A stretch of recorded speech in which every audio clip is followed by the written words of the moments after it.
শারদ প্রাতে বেজে উঠেছে আলোক মঞ্জিত।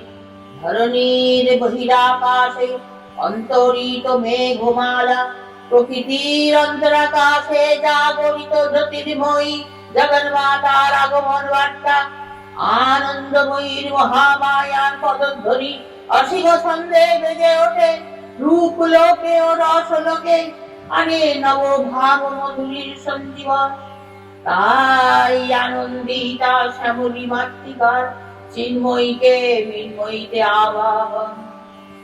আজ চিত শক্তি রূপিণী বিশ্ব জননী সারস স্মৃতি মণ্ডিতা, প্রতিমা মন্দিরে মন্দির ধ্যান বদিতা।